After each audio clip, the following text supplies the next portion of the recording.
भाई मैथ्स हलवा है और तेरे भाई का जलवा है। अब देख कैसे। वीडियो अगर अच्छी लगे ना तो लाइक शेयर कमेंट जरूर करना और दोस्तों के साथ शेयर भी करना। देखो क्या प्रॉब्लम है हमारे सामने, सब्स्टिट्यूशन मेथड। ठीक है, देखो मैंने आपको दो वीडियो बनाई है इसके ऊपर, सब्स्टिट्यूशन मेथड के ऊपर, वो वीडियोस देख लेना पहले। उसमें मैंने बताया था कि सबसे पहले ना हमें ये ऑर्डर फॉलो करना पड़ता है, A X plus B Y is equal to C. ठीक है, ये वाला ऑर्डर होना चाहिए, A X plus B Y is equal to C वाला।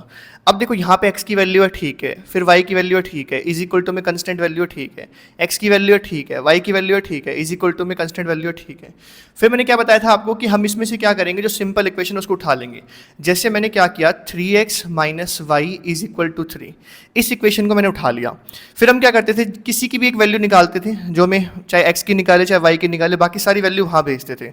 तो मेरा मन है कि भाई मैं क्या करूँ, मैं y की वैल्यू निकालूँ। ठीक है, तो मैं क्या करूँगा, सब्स्टिट्यूशन मेथड लगा रहा हूँ। 3x, भाई y माइनस का है तो इधर उधर करने से अच्छा है कि मैं y को उधर ले जाऊं और 3 को यहाँ ले आऊं, तो क्या हो जाएगा, इस तरीके से मुझे y की वैल्यू मिल जाएगी। कितनी मिलेगी, y is equal to 3x minus 3। पहले की दो वीडियो देखना सब्स्टिट्यूशन मेथड वाली, फिर समझ में आएगी और अच्छे से। ठीक है, वहाँ पे मैंने एक्सप्लेन किया है। अब देखो हमने क्या किया, बेसिकली हमने y की वैल्यू निकाल ली x की फॉर्म में, y की वैल्यू निकल गई x की फॉर्म में, y की वैल्यू निकल गई x की फॉर्म में, 3x माइनस 3। अब जिस इक्वेशन से हम वैल्यू निकालते हैं उसे हम पुट किस में करते हैं, दूसरी इक्वेशन में।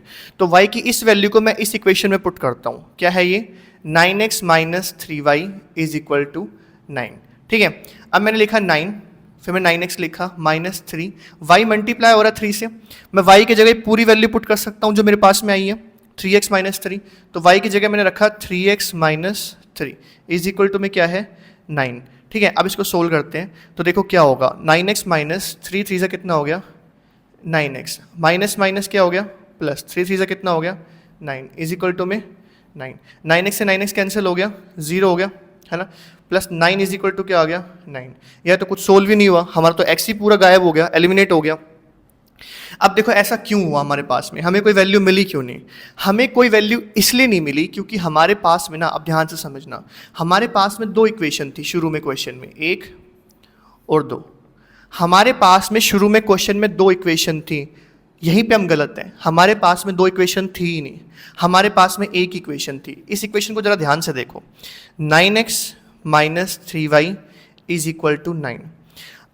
इस वाली साइड में से अगर मैं 3 कॉमन निकाल लूँ तो मेरे पास ब्रैकेट में क्या आएगा, 3x है ना, 9 में से 3 निकल जाएगा तो क्या आएगा, 3x माइनस इसमें से y बचेगा इज इक्वल टू में 9। तो फिर ये 3 जो मल्टीप्लाई में पूरे ब्रैकेट में, ये वहाँ डिवाइड में चला जाएगा, तो 3x minus y is equal to 9/3, cut के क्या आएगा 3।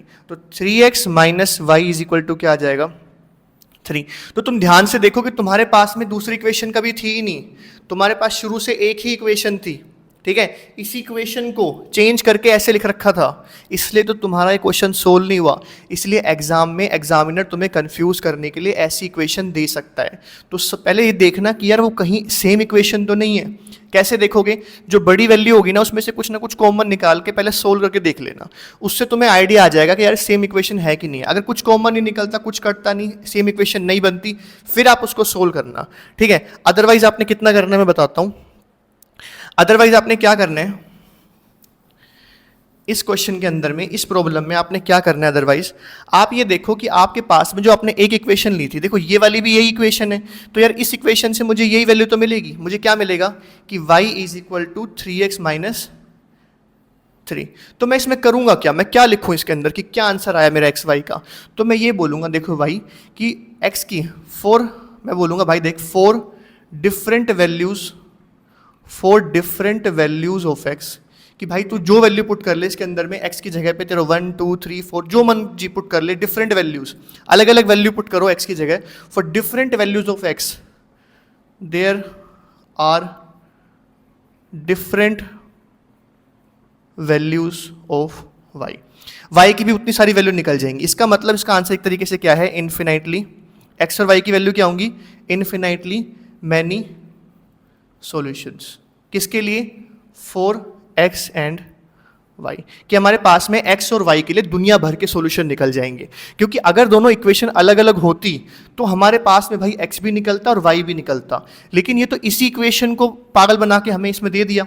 तो हम हमेशा क्या ध्यान रखेंगे, जो बड़ी इक्वेशन वैल्यू रहेंगी ना उसमें से कुछ कॉमन निकाल के देखेंगे कि कहीं सेम तो नहीं आ जाएगी फर्स्ट इक्वेशन जैसे, बस ये आपको चेक करना है, ठीक है। अदरवाइज आप क्या करोगे, जो सिंपल इक्वेशन दिख रही है ना उसको उठाओ, उसमें से एक वेरिएबल की वैल्यू निकालो और ये लाइन लिख देना कि भाई अलग अलग वैल्यू पुट करो x की और अलग अलग वैल्यू मिलेगी y की। तो इनके जो सॉल्यूशन है वो इन्फिनेटली मैनी सॉल्यूशंस है, x और y के आपके पास में दुनिया भर के सॉल्यूशंस है, ठीक है। चलो, थैंक यू सो मच।